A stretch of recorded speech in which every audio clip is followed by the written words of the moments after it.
everybody, I am Jeff. This is Tabletop Toolbox, and you're hearing the sultry sounds of my voice over episode number 68 of the weekly Ratchet. Forgive me, friends, for I have sinned. I've bought too many board games, and I'll tell you all about them right here on the weekly Ratchet.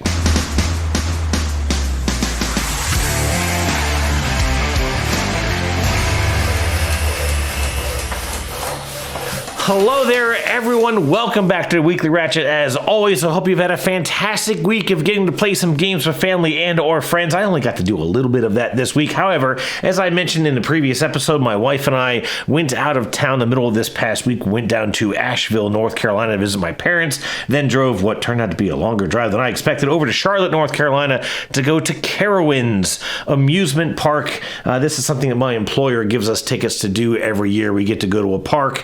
We've never been to Carowinds. Well, I haven't been to Carowinds since back in probably the 90s. When I lived in Georgia, the orchestra that I performed with was often invited to perform, or I don't know how they actually managed to get the gig lined up. I have no idea. But anyways, we went and performed several times there at Carowinds, and so we always got in there for fairly cheap. Would play some music and then would go about and enjoy the park for the rest of the day. But I haven't been there, like I said, since the 90s. So it was really nice to get to go back. It's actually a really, really nice park, but I really had a great time there. Rode some roller coasters with my daughter Melanie, who was a bit of a coaster freak. In fact, she was willing to do a couple rides that I was like, nah, we'll watch, and we'll cheer you on. But anyways, on the way back, actually last week, I did stop and looked at some game stores and didn't get anything. I mentioned for the past 2 weeks that I haven't bought any games. That has changed. I went to a couple stores here in the past week. We stopped at Atomic Empire in Durham, North Carolina.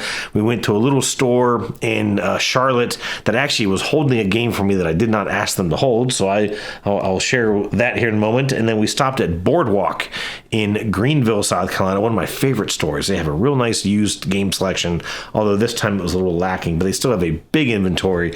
And so I got some stuff. And we've got Question of the Week to talk about. I've got one or two games I played here in the past week. I mentioned it was going to be a lighter week for played games, but that's all of that. There's a lot of stuff to come up here in the next couple of weeks before I head off to Gen Con. If you're going to Gen Con, let me know. I'd love to meet up with some folks and play some games while I am there. But I've got some stuff I need to get out before I leave on that trip.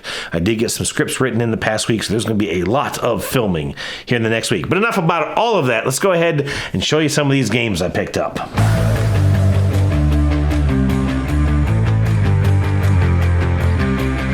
All right, let's go ahead and get right into it. Now, this first one was actually not a game that I have purchased. This is something I had ordered a few weeks ago, promptly forgot about it. It was waiting for me when I got home. I'm hoping that I can hold this up. This is a mat for the game of Leaving Earth. I try and get this popped up here. The game of Leaving Earth, of which this is not actually the box for Leaving Earth. This is the box for Leaving Earth, and eagle-eyed viewers might remember that this was actually in my top 100 list on the Dice Tower, I don't know, a year ago. This is a small game, well, small in box size, but it's actually a fairly big and very, very heavy game. A topic we'll be talking about here in a moment, where players are, well, I say players, I've only ever played the solo, but you are trying to launch missions across the solar system back in the 1950s, sort of engaging in that space race that took place back then with Sputnik and all that kind of good stuff, and you're trying to launch these missions all over our solar system. This is a game that is made by, well, it was made by a small publisher out in California, I think called Luminaris Group, if I recall. And the designer is Joe Fatula. Now, Luminaris Group was owned by family of Joe's. They had some sort of a falling out in the, sort of the legacy of this game. And basically, he's kind of lost rights to his own game. They were producing it in a print shop right there. And by the way, that's what I mentioned. So this is like this just kind of weird paper box. I'm going to tell you, folks, this is what you get when it's made in America, okay? I'm just going to kind of leave that there, but, it's really kind of crude laser-cut wood pieces. The cards are pretty nice. I've upgraded the dice. I 3D printed an insert. And then, of course, a lot of people out on Board Game Geek have taken to making better, nicer boxes. This mat is it basically can be used for competitive play, but it's actually designed as a solo mat. And as I mentioned, that's the only way I've ever played the game, but this just drastically facilitates your setup, because you used to have to lay out all these cards in this kind of pattern you're seeing up here on the right side of your screen. You had to lay out all the cards to make up your solar system, and now most of them are pre-printed on this mat. There's only a few that you would set out when you're exploring these locations like Mars and Earth. And this has all the expansions for it. It does have all of your cards for the various modules, the technologies that you're getting throughout the game. I keep looking up at my monitor to make sure that you can see what I think you should be able to see. But anyways, it just has all this stuff in one very large, but very, very nicely made mat. I've had this box for a while, and I've been meaning to get that mat for quite some time. Really excited that came in. That game is so unique that I made a macro-enabled spreadsheet to help plan the missions, because you actually have to calculate the weight of your rocket and how much thrust it's generating to determine how many maneuvers you'll be able to make to get to where you want to go. It's a big deal, and it's just a gorgeous box. I mean, again, I wish you could buy it like this. I don't think you can actually buy this game at all anymore. Anyways, that was Leaving Earth. All right, so stuff that I actually purchased in the past week. Up first, and these aren't in the right order that I got them. This is Tacta. I picked this up at the Boardwalk store in South Carolina. It's a real simple, very abstract, well, I shouldn't say simple, it looks simple, but it's a abstract kind of a pattern building game. It shows in the back of this thing all these kind of unique card placements and how you're trying to score based on, looks like pips on these cards. It looks like a decent brew pub game or a speakeasy game for my wife and I. I think it does play up to 4. No, it says 2+. 2+. So I don't know how many players. Ages 7 and up, 20 minutes. So it looks kind of cute. Picked that one up. Tony Lawhorn, I picked up Wine Cellar. This is a game that he's mentioned a couple of times here on the channel. It is sort of an auctioning game. You are playing as sommeliers that are trying to sort of auction various wines that are then being consumed at certain times throughout the game, and it's like when those wines get consumed determines how many points they're worth, so it's kind of a bidding game. I don't typically like bidding games, but this one does have some really good reviews out online. Tony raved about it quite a bit, and this is illustrated by Vincent Dutrait, so it's a very, very pretty looking game based on what little bit is here on the back cover. Again, I think this is a game that we kind of play at a pub. 1 to 8 players, 20 minutes, ages 10 and up. So looking forward to checking that one out. Now, these next 3. So I mentioned that Boardwalk has a little bit of a used game shelf. And I kind of made a beeline to that when I was there the other day, and there really just wasn't much there. I was kind of disappointed. But they had a shrink-wrapped trio of games, and one of them caught my daughter's attention. I had seen it, I walked away from it, and then a few minutes later my wife brought it over to me, and I thought, yeah, I know exactly what's going on here. The first game is 18 Holes Roll and Write. Now, I talked about this game several months ago. My sister and I played with my family the 18 Holes board game, which I thought was actually pretty decent. I don't think I ended up with it. But anyways, I thought it was a pretty decent game. Now, this is a roll and write.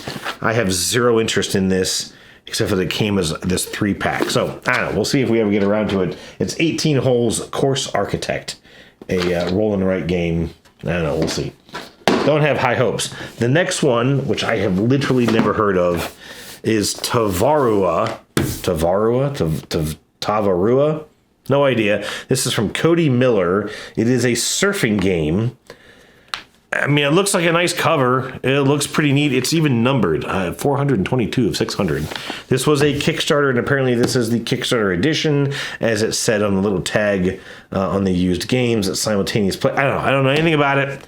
We'll try and get it checked out just so I can say I played a game. 45 minutes, 1 to 6 players, ages 14 and up. Collector's edition. Ooh. But the game that caught her attention, of course, sharks. My daughter's a huge marine life and shark fanatic. This looks really, really lightweight. 2 to 4 player game, 30 to 60 minutes, ages 8 and up. I'm literally looking at this for the first time. It's a 2 to 4 player game where each player is one of 6 unique shark species trying to eat more than 20 different types of sea creatures.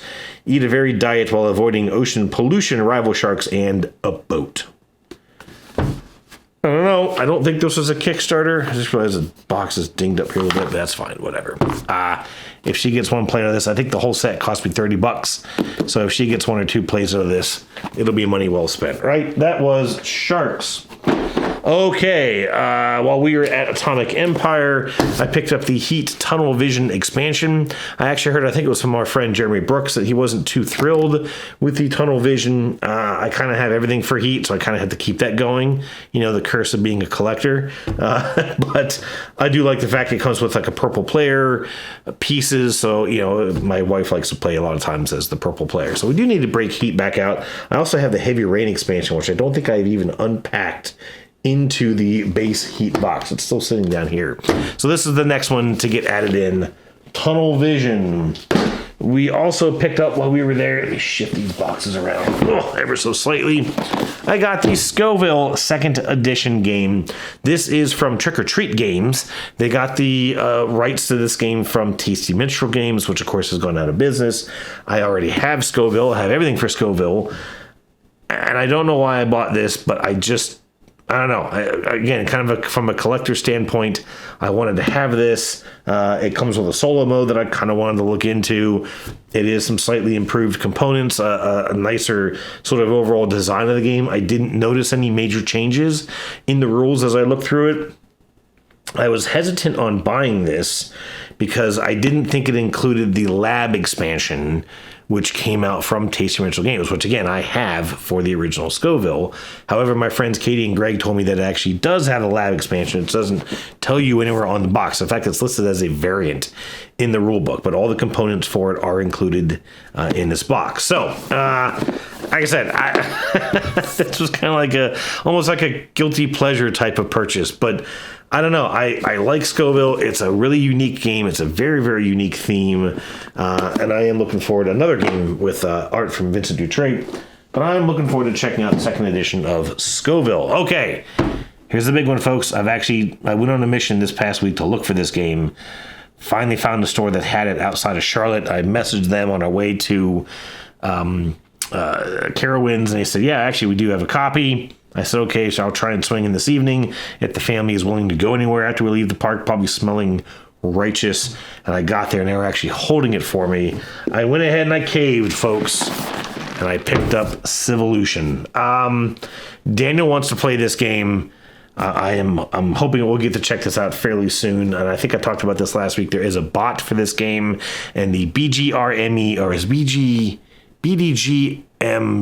BDGR.me, boardgamer.me or something like that, is the website that has web applet versions of the bots for a lot of games. They have the Arno simulation for the Arc Nova game, which was player made, but this website then incorporated it into a web applet. So it's not an app. You don't download it onto your phone or tablet, but I've used it on my Surface tablet with the touch screen, and it works brilliantly. I mean, it is so streamlined.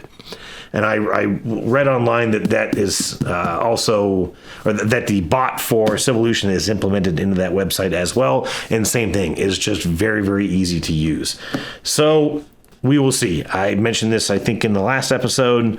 Got my butt kicked in this game, but I did see the draw of it. I did see a neat system there, and I'm hoping that I can have some time to dig my teeth into Civolution and get better at it. We shall see. Last one I picked up, this is actually a shout out to Stephen Chow, who mentioned this game in the comments of episode 66. I had already recorded episode 67 by the time I read that, but he had talked about this game being a 2025 game he had played a lot of already here this year and was really, really enjoying it. The reviews for this are really, really good. It's called Cretaceous Rails. No, there's not a glare. That's actually art on the box. It's kind of making this hot spot right here. Anyways, this is a Sort of, it looks like it's a park building, maybe a tableau building, route to route, almost a ticket to ride type system, but with dinosaurs all over the place. The back of the box shows all kinds of dinosaur meeples and these little colored pathways connecting various edges of this board. Each player looks like they have a player board that's tracking resources, other things that are going on. Like I said, this actually is quite well rated out on Board Game Geek for a 2025 game. There are a couple expansions for this, as it was, of course, a Kickstarter. This is just a retail copy. So, I'm going to have that cursed weighing on my shoulders as I decide if I want to try and go and hunt out all the rest of the components of this game. But we're going to try and play base game first and see if it's something that I want to, pursue those expansions and upgrades for and such. Looks neat. The wife was kind of intrigued, so that's a plus right there. Cretaceous Rails. Hey, I got it. I did it. I got through the list. Those are all the games I picked up. So let's chat about some question of the week.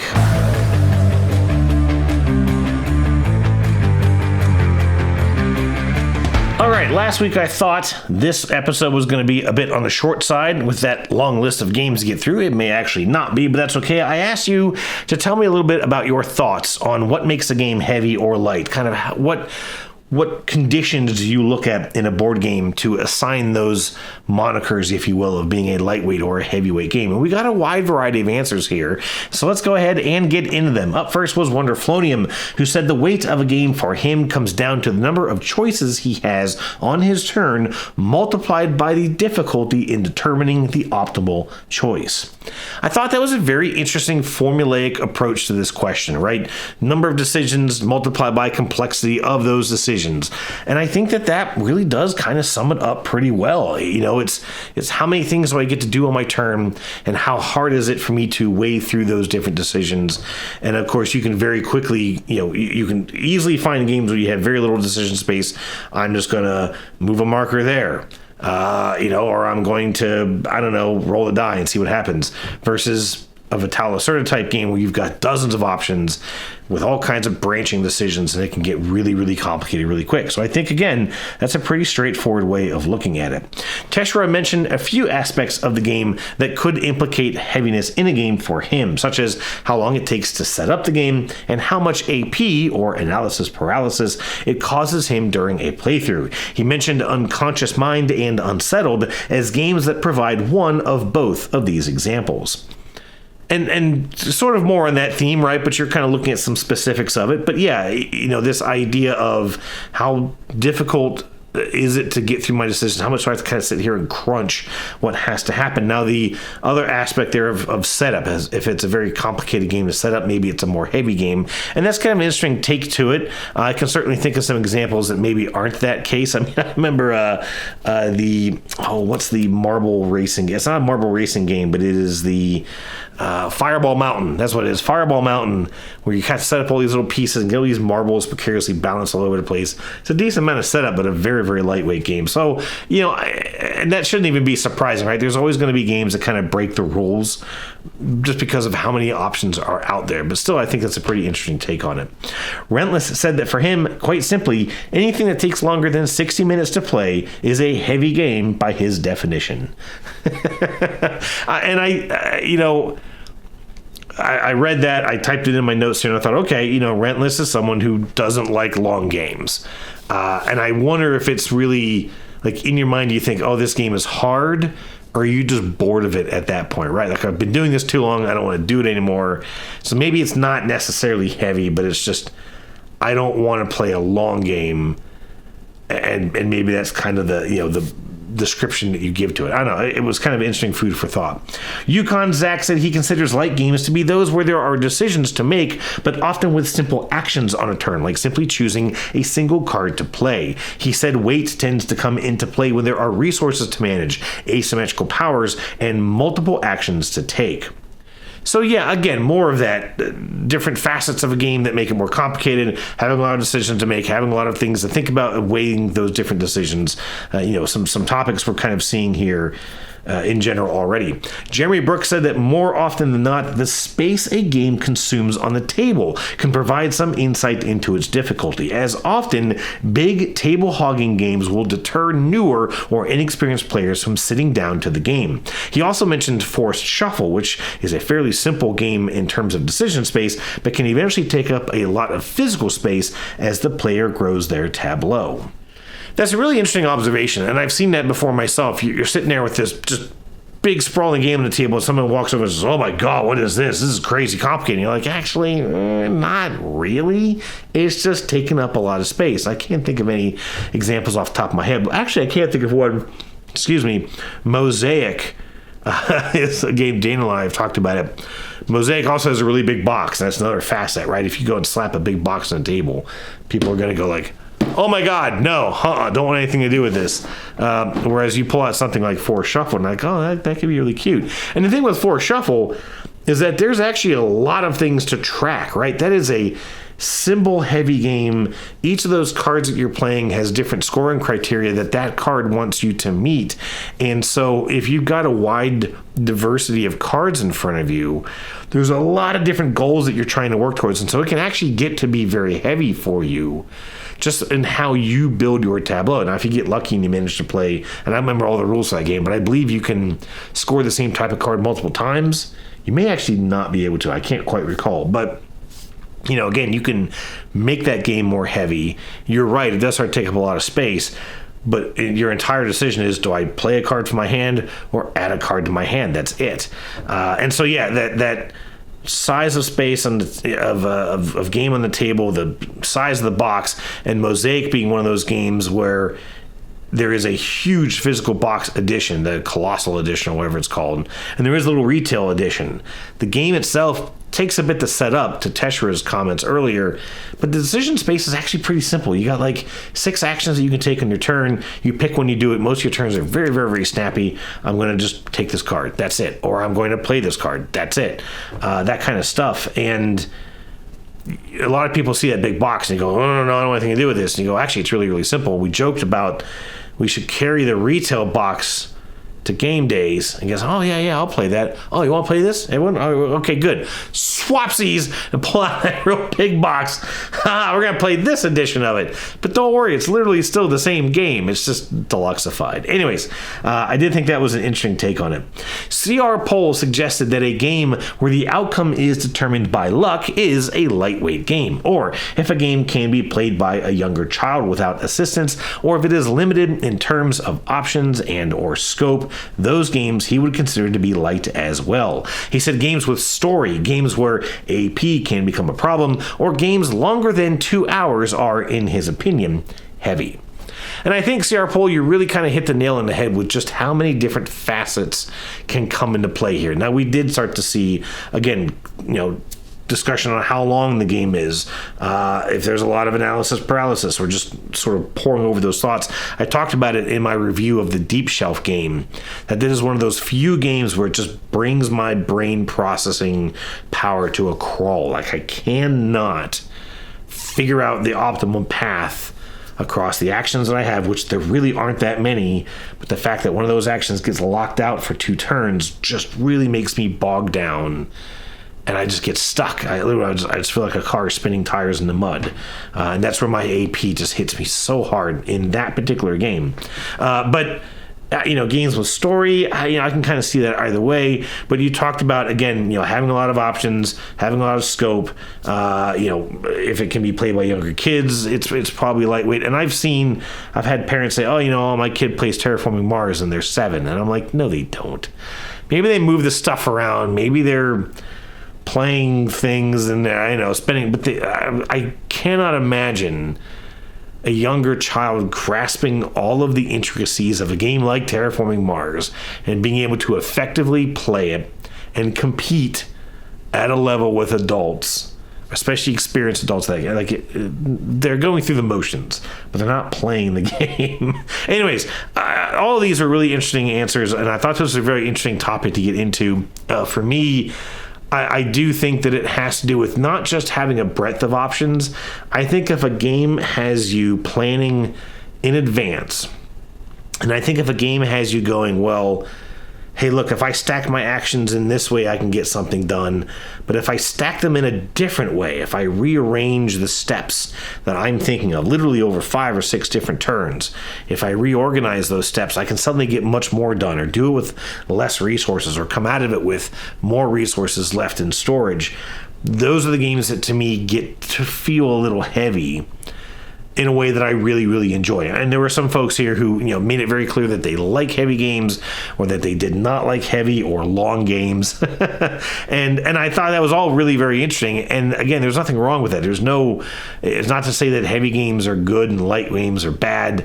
It's obviously going to differ for every player, but that's the kind of stuff that I go for. I really like looking for efficiency in gameplay, finding ways to, again, just let me squeeze the most out of something with each of my turns to a game. That's what starts to hit that sweet spot as far as weight or complexity for a game for me. Anyways, that was question of the week. I have just a couple of recently played games to chat about. Let's go ahead and do that now.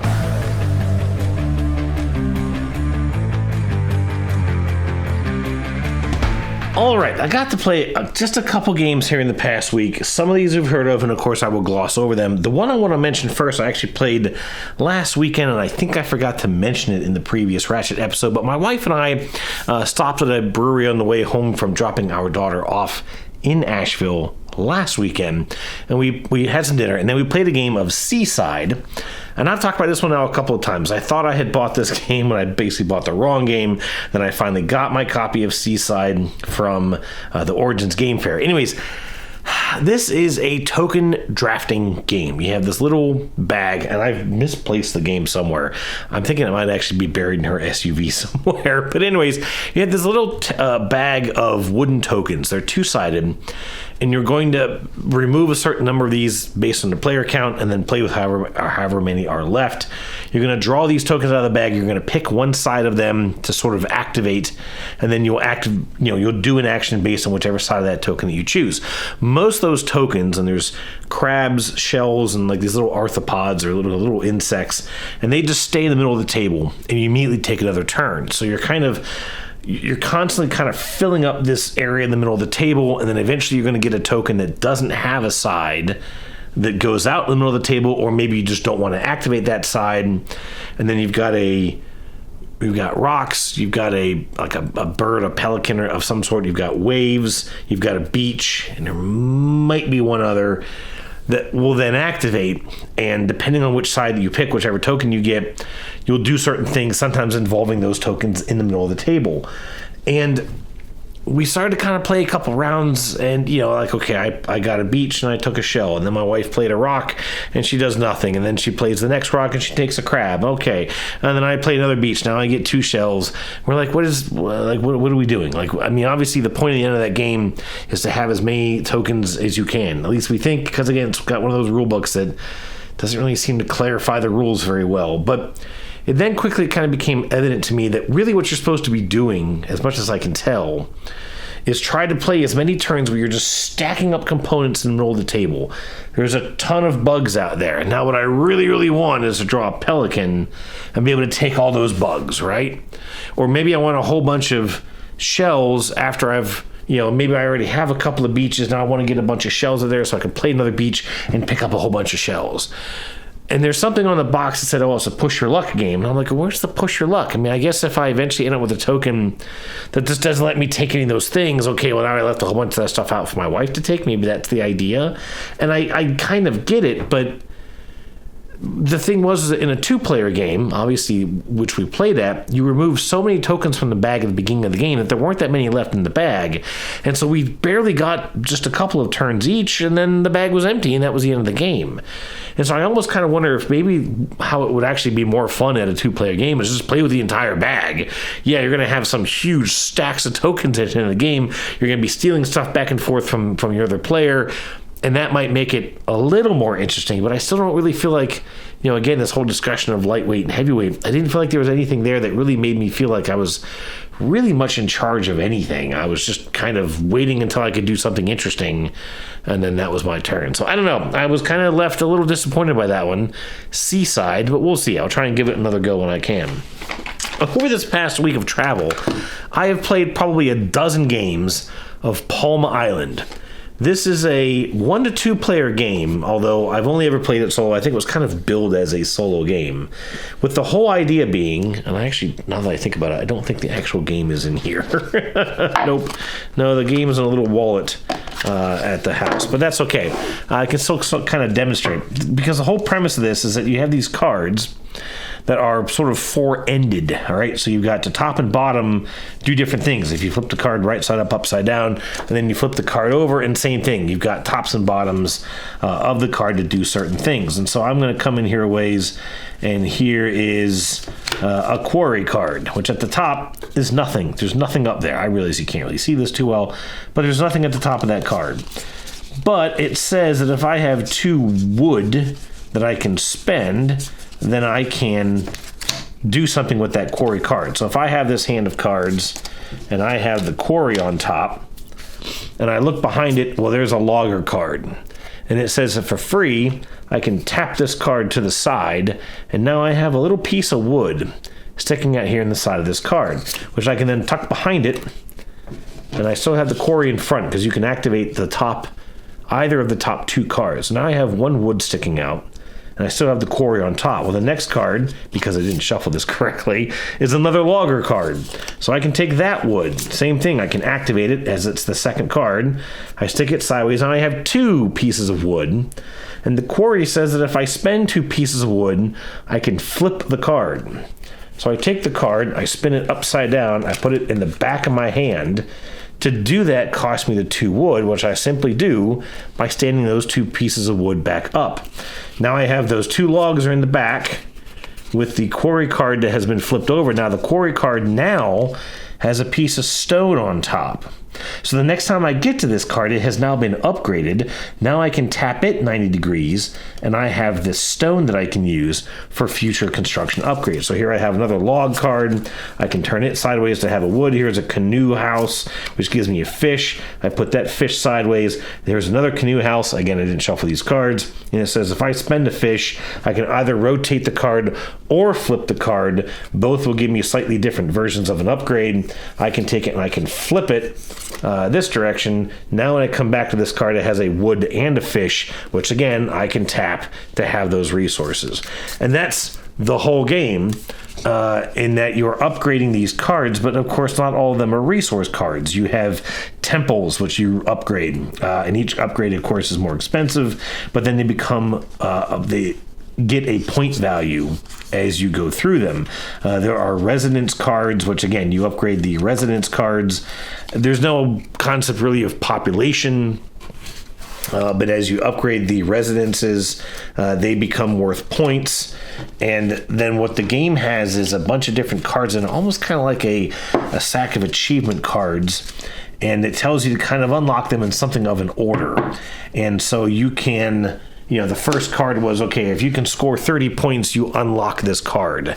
And it gives you some extra resources you get to use throughout the game. The next mission, which took me all week to beat, was to score 25 points and have 9 stone pointing sideways, which means it's in storage. It's ready for me to use at the end of the game. I had to have 9 stone collected sideways and a total of 25 points and upgrades throughout my deck. That one really took me forever. And then the next one I think was just to get 30 points without upgrading any of the temples. I did that in one shot. And it's an interesting game. It is very, very dependent upon the shuffle of the cards. So I had a couple of rounds where I'm going through the first couple of cards and it's all things that want to be upgraded, but I have not yet come across any resources to start doing any upgrades. And so you kind of feel like, man, I'm halfway through my first round. You get 8 rounds. There's a card in the back that says 1, you flip it to 2, you spin it for 3, you flip it for 4, you do that 3 more times. Every time that card comes up to the top of your deck, you reset it for the next round. And when it finally shows 8, then that's when your game is over.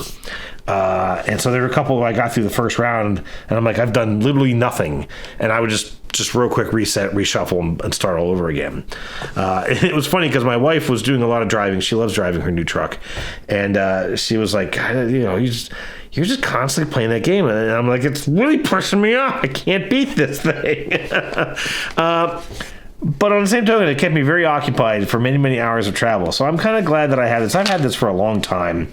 I can't see any reason to play. There are like competitive and cooperative modes. There's a bunch of extra cards that you can use if you want to do competitive or cooperative. There's like speed runs. I don't know. I haven't even looked at it all. There's disasters and other stuff that you can get into.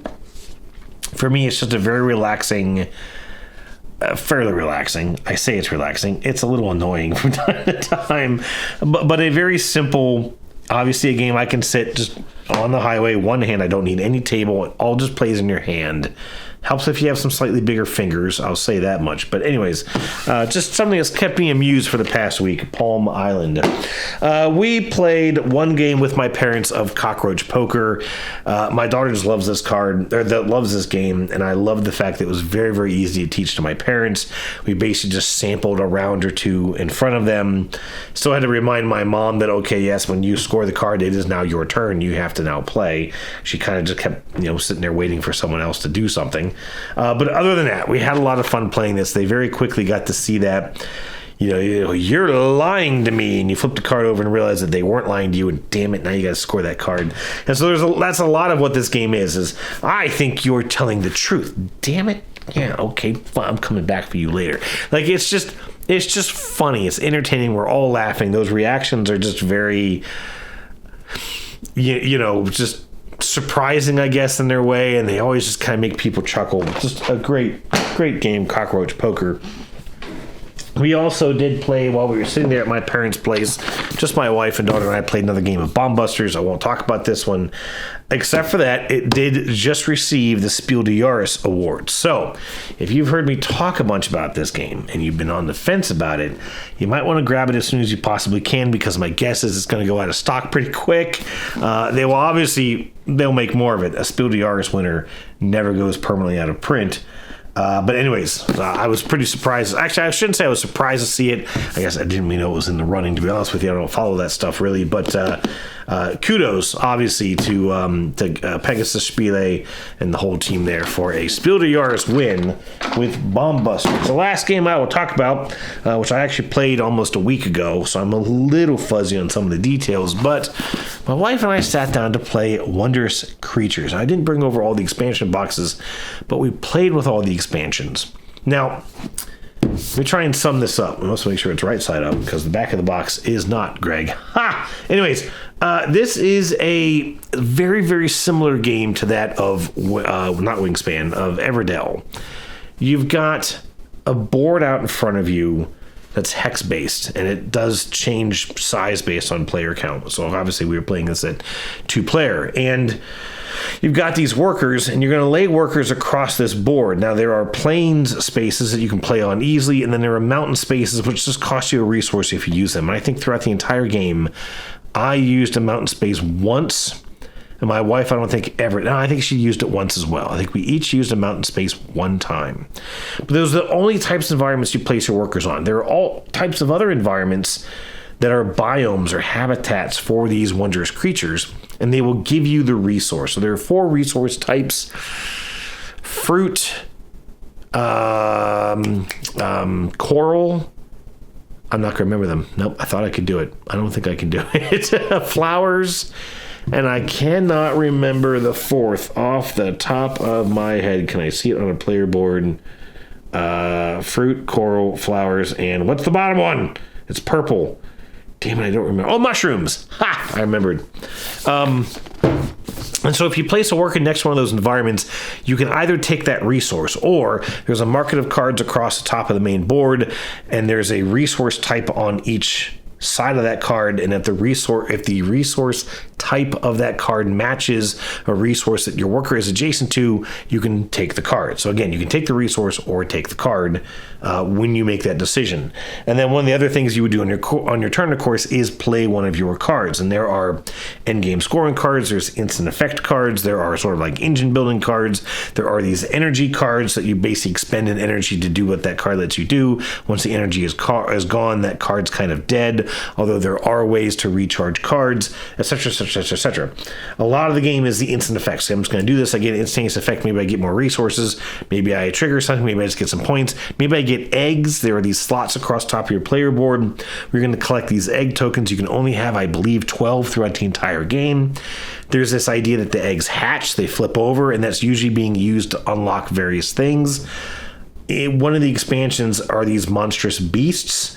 To hatch or sort of obtain a monstrous beast, you have to hatch a certain number of eggs, and then you take one of these beast cards, and then you have to wake the beast up by playing other cards of its animal type, etc., etc. It gets very complicated very quick to explain. So the whole game really is collecting resources and then trying to play cards that either utilize those resources. There's a lot of cards that will basically say, hey, play this card at a discount for however many other cards of the same type you already have. That card in itself doesn't give you anything. Maybe it just gives you another card type. Maybe it gives you a point or two at the end of the game. And there's a lot of other things that say, okay, score points for however many red things you have, score points for how many orange things you have. There are these achievements that you can trigger for having so many of certain types or across multiple types of resources. So for example, in our game, we wanted to have a bunch of blue and a bunch of purple by themselves, and then we wanted to have sort of accumulations of green and black and red and yellow. Orange was actually a resource or a habitat type, sort of a animal type that we just weren't incentivized to collect in our game. And I know I said a lot of words there, and I probably didn't really explain the game all that well. It's not a heavy game. There is some efficiency play there. There is some, okay, well, I can play this instant effect right now and I can get 1 egg, but if I wait and get a couple more cards played and then I play this card, I can get 3 eggs. I can play this card right now and I'll get to flip one of my eggs. I basically get to unhatch an egg, which will let me use it again, but that card actually lets me unhatch 3 eggs, but I only have 1 that is hatched. So maybe I want to wait and try and use up some more of my eggs first and then play that card so I can reset a bunch of eggs. And all that's neat. All that was fine. What I felt very weird with was that by using these expansions, some of these expansions kind of set different start conditions for different players. So again, without trying to get too deep into the aspects and rules of this game, each one of your 3 workers, each player has a special worker that's a captain. I think that's the right term. And that captain has a special ability, but it has to be unlocked, and you can't unlock it until you trigger an achievement. And so I was pushing really hard to get my first achievement so I could unlock my captain. However, we were playing with an expansion that gave us unique crew members. And it tells you in the rulebook, only use these for experienced players. You should really know this game before you do this, because they're going to add a one-time effect that you can use one time in the whole game, or they're just going to give you an extra unique starting condition, and that's it. And I'm like, why do I need to know this game very, very well to trigger something that's going to happen one time in the entire game? My wife picked a card that basically said she unlocked her captain from the very, very beginning of the game. She was supposed to lose 1 starting resource, which we caught later. My special ability was that I got to, at any point during the game, retrieve a worker from the board, because there's this idea that once you place all your workers and you're out of things to do, you have to take a recharge action. You pick up all your workers, you fire off any cards that have recharge effects, and that's it. So I had the ability to basically pick up a worker and then immediately play it back out again, or maybe reset it or do something different with it, which I did not feel was very strong, but I thought, this will make sense to me at some point, right? Well, my wife's captain ability let her place, whenever she placed out her captain, she got to trigger a certain component in the game. I won't go into details, but she placed that captain like 4 or 5 times throughout the game, was triggering these components, got a ton of extra resources. At one point, she had 7 eggs to my 2. She had 14 points to my 2. She had a bunch of cards out. She had an achievement done already. She had her first trophy. I had none of that stuff. I finally got my first achievement. I unlocked the ability of my captain, which basically said when I placed a worker next to an opponent's worker, I got to take an egg of the same color of their most recent egg. Now, the one time I got to place my captain when I finally had that ability, I didn't want to place next to one of her workers because I wanted to come over here and get this resource. And so I did. I didn't get to use my ability. Later on, I played and I copied her egg. Great, fine. Later on, I got to place out that worker. Well, she had taken a green egg. My engine was built for red and blues and black at that time. A green egg would have actually harmed me. So I didn't want to use my ability. And I never used it again because by then she had filled her egg display. And the last one was a green. And that was all I was ever going to be able to take again. And so I literally only used my special ability once in the entire game. She used hers 5 or 6 times. And the whole game felt like that. It felt very uneven. I don't want to necessarily say that it was unbalanced because I think that each play can be so wildly different. Again, as with so many of these games that have a humongous deck of cards, it's one of those games where just the cards that you get in the very beginning of the game can drastically help or hurt someone. If you have a couple of cards off the get-go that just synergize perfectly, okay, I play this card and it's a blue card, and then I play a card that says I do something for every blue card. I've already played one, so I get to do that. And now my next card says, if you have 2 blue cards, play this card for free. Well, guess what? I do. And so I got all these cards off the get-go that are just perfect. But if I have ones that want reds and yellows and purples and blacks, and I don't have any of that stuff built up yet, then my hand is just kind of ugh. And it's going to take me a long time to get something going. And I didn't even feel like I had a bad starting hand, but a lot of the cards that I had were going to be slow burning cards. Okay, again, I want 4 of something. I want to have a whole bunch of something done before I play this card. And so I was formulating a plan, and I had sort of a path that I wanted to take. But it was very, very discouraging to see someone filling up this display of eggs and getting all these points. I constantly had half of my wife's score. I got the 7 points and she had 14. I got the 14 points and she had 30. I got the 25 points and she had 50. It wasn't really until endgame scoring, which thankfully, because I had followed my path, I had built the engine the way that I wanted to. It took me forever to get it there. I did actually come out with a fairly narrow win on this, which I was really, really surprised by. And I did overall like the experience. It's a very, very pretty game. Bad comment, the publisher here does not slouch in terms of production, but it's still one of those games with a huge deck of cards that can be really, really, really, really swingy based on just which cards you get and when you get them. And then again, I felt that some of these expansions, even with these giant beasts, even with these unique player workers, they didn't really feel like they added enough to the experience to make them a system I really wanted to explore. And if anything, they felt like they potentially doubled down on some of that randomness and some of that just wonky balance between all the different systems and cards of this game. So, not saying I didn't like it. Want to play it again. My wife enjoyed it, despite she thought she was clobbering me, and so we were both quite surprised at the end score. Just a game I think that you've got to, maybe if you went kind of all in on this like I did, but you haven't played it yet, maybe start base game. Maybe, and not to say that you need to have experience to play with those expansions, but I'm wondering if you played it base game and then add in the expansions, might you kind of feel like the same way? Well, hang on, no, this game was actually really just fine without that stuff. That just adds more unpredictability to it, and it adds more stress of trying to build the efficient engine. I got my mass, what's it called, the big beast or whatever character. I got that giant character card built. I got him woken up or whatever. I had one turn to use it, and then the game was over.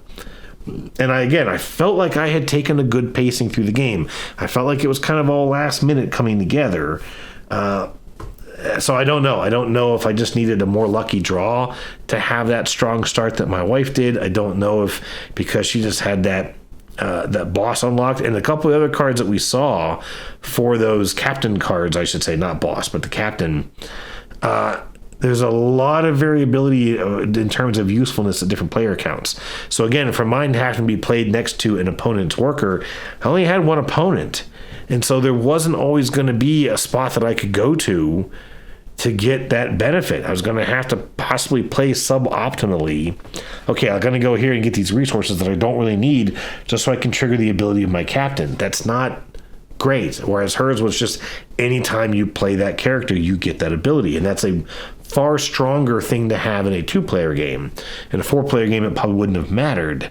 But the 2-player game, again, just made it feel a little uneven. Anyways, that's Wondrous Creatures. Great production, though, as always. All right, hey, that is it for the Weekly Ratchet already. Question of the week. You know what? I didn't really think this one through.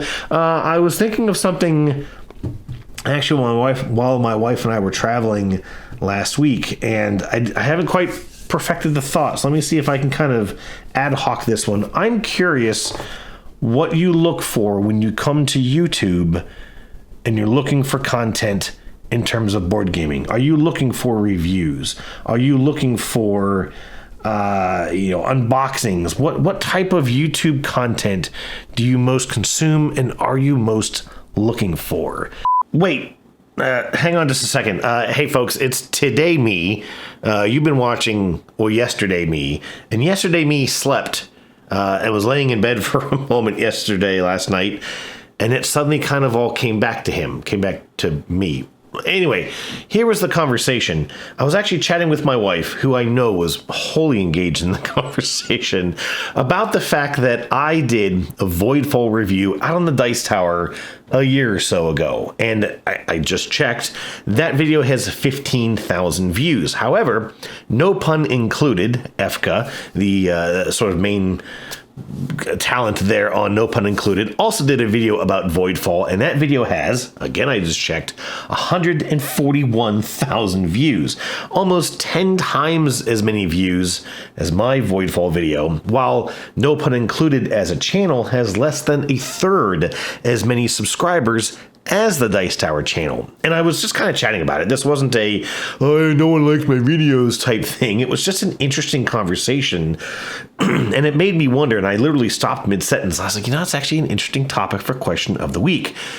I don't really know how to phrase the question, though. I think it's something as simple as, what is it about a YouTube video about board games that keeps you engaged or makes you click?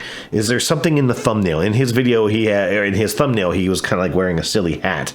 And it did say, in the subject was something about the contentification of board games. Whereas, of course, mine was just Jeff Knapp Reviews Voidfall, which I didn't come up with that name. Actually, I think it was 4X Marks the Spot.